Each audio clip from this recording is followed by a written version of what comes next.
Mr. Freeman, how Addis welcomes you? Addis is always a very lovely city. I've been here many times, and I always enjoy myself here. I think it is you or 6 or 7. Yeah, 6 or 7 times. My 3rd time this year I've been to Addis. Now what's your impression that in the last week? Well, Addis is, I came here because Addis and Ethiopia were under attack with psychological warfare to make people think that something terrible was going on in the city and we had to be fearful. The military, the TPLF was about to take over. People had to get on planes and leave. I knew all of that was untrue before I got here. Okay. But I felt the best place for me to be during this time of attack on Ethiopia was for me personally to come to Addis and tell everyone that everything is normal. Do you have some meetings with somebody here? I've had meetings with a number of people in the media and some people in the government, and we've been having discussions about a strategy to counterattack the negative narrative that the media is pursuing against Ethiopia. But as when I came here, I immediately sent out a tweet that everything was calm. People were going to the coffee shops. The traffic jams were as usual, trying to travel by car, and that Addis was just being Addis, and there was nothing to worry about, and that the attacks on Addis were not true; they were psychological warfare. So why some Western media and politicians propagate like that? Well, you have to realize the media are not independent, objective organizations. They work with and for various political groups. And the media is essentially working with what I would call a geopolitical oligarchy who's trying to weaken Ethiopia and weaken this government. And the media works with them. They're not independent. They're not interested in truth. What's the base of this prejudice about Ethiopia from this? Well, don't forget, Ethiopia has been a leading country in the economic growth in East Africa. Now Ethiopia, with a new elected government, is moving in a very positive direction. And there's certain political forces in the world, in the West, that want to keep Ethiopia under their control and don't want to see Ethiopia pursue an independent path of development.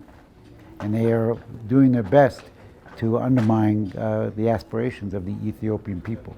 So what should be the counter? Right now, what I'm doing is I'm putting forth the potential for the West, led by, unfortunately, the U.S. government, that they could be gearing up for regime change in Ethiopia, and which could, or destabilization of the country, or some kind of intervention. Using the crisis, the humanitarian crisis, they could mobilize political and military forces to intervene into Ethiopia to, quote, save the Ethiopians from the government.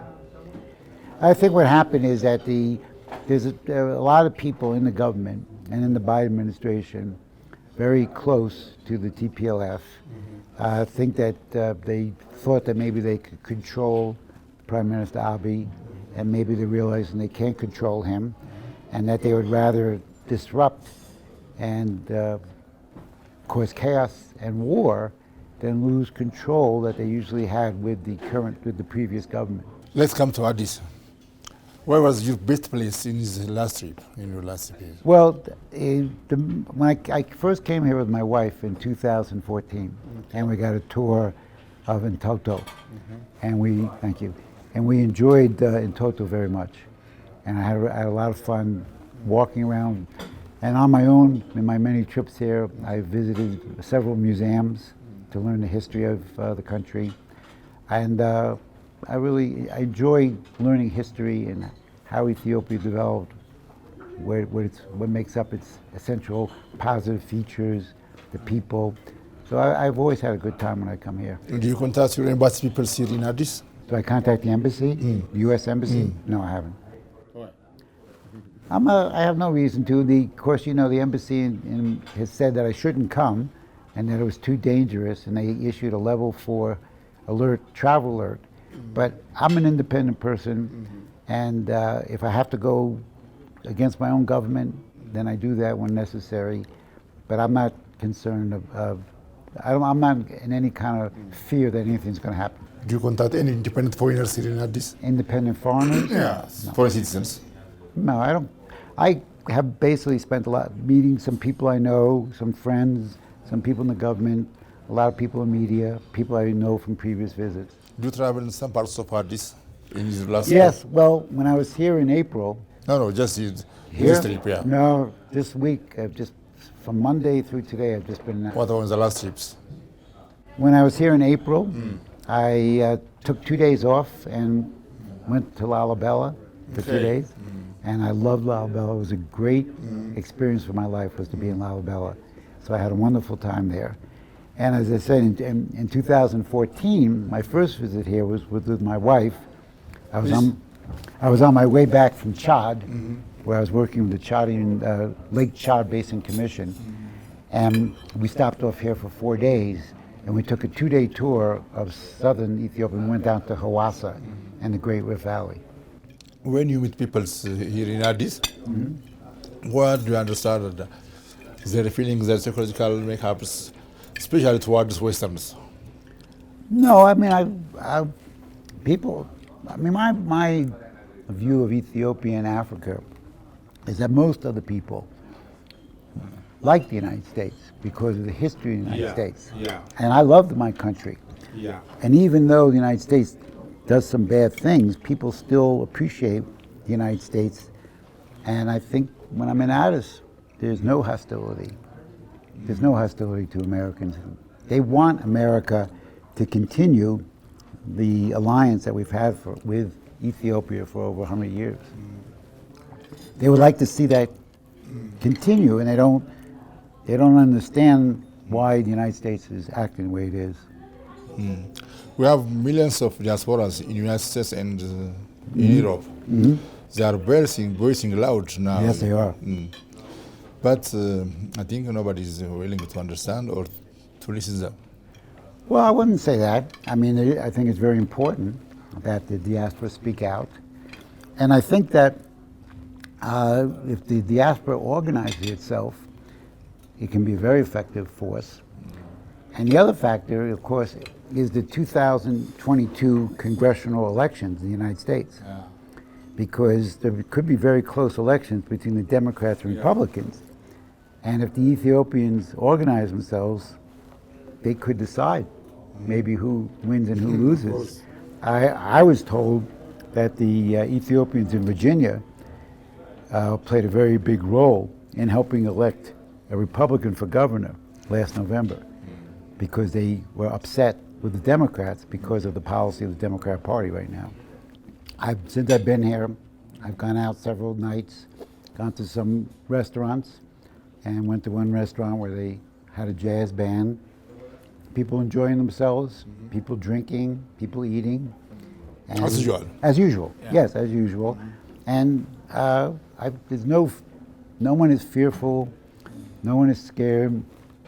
Contrary to the U.S. State Department, this is not like Afghanistan, which they've been saying. Addis is not Kabul. People are not running to catch a plane to run out of here. In fact, on my plane over here from Washington, I would say it was about 85, 90% full. Yeah, but the embassy is urging people time and again to leave Addis. Yes, that's right. Why? Because, as we've discussed, they don't want this government. They're trying to create fear. Psychological warfare is a form of warfare.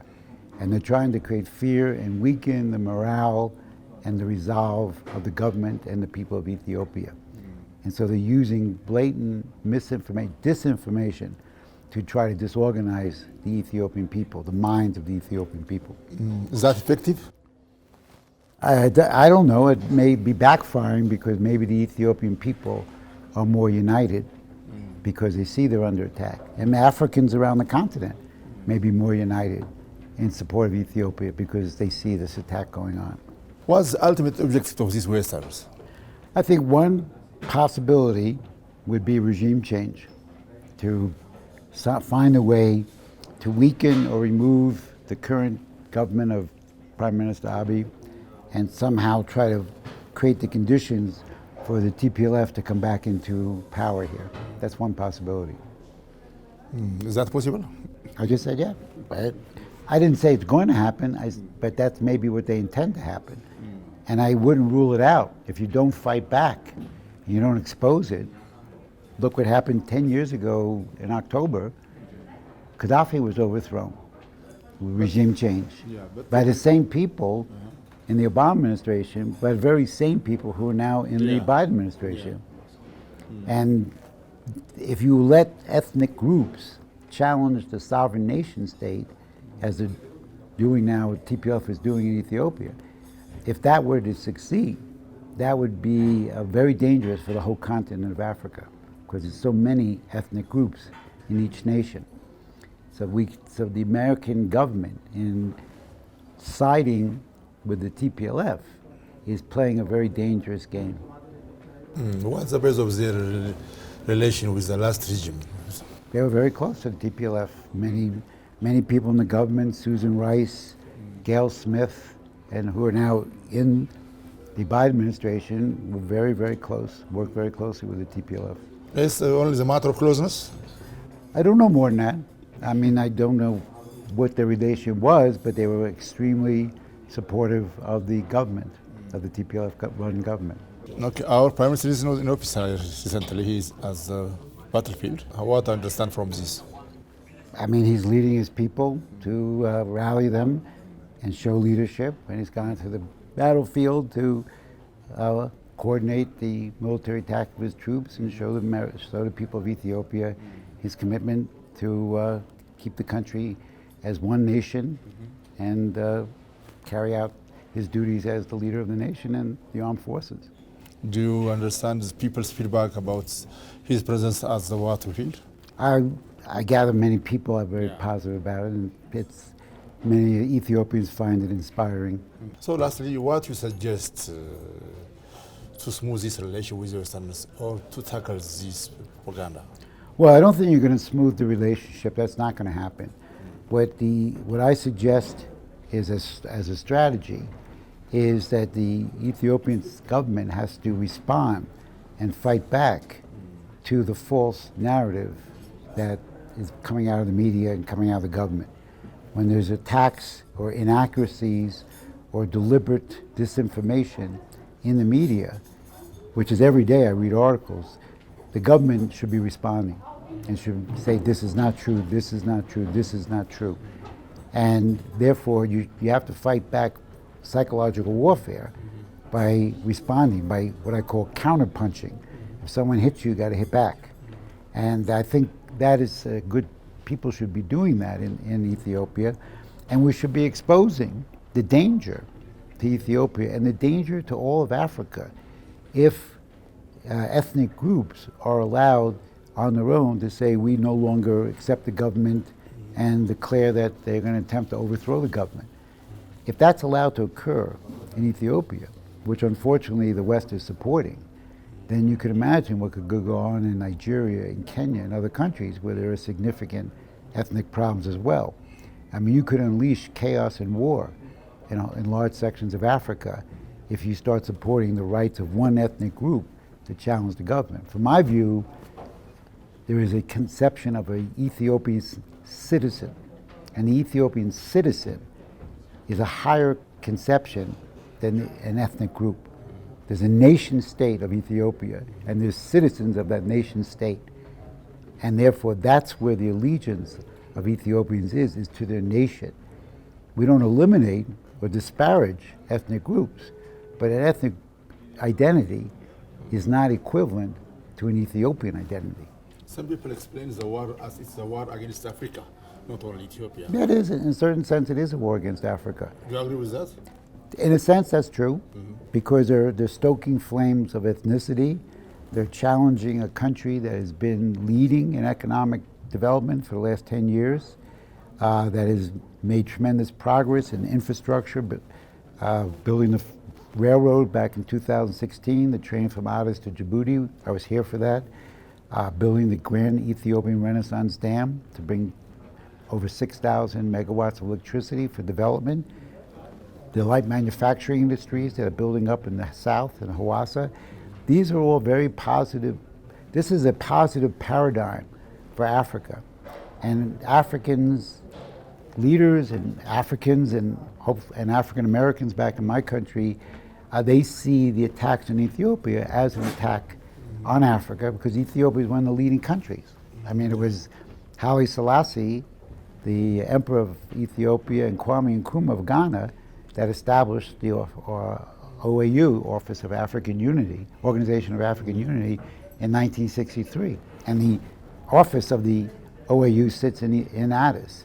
And therefore there's a long history of Ethiopia's leadership in fighting colonialism and fighting for economic development that people in Africa recognize. Some people say this war is uniting not only Ethiopian people, but Africa at large and the entire bloc. Do you agree with that? I think to some degree that's true. I think the people I talk to in other African nations, they are very upset what's going on.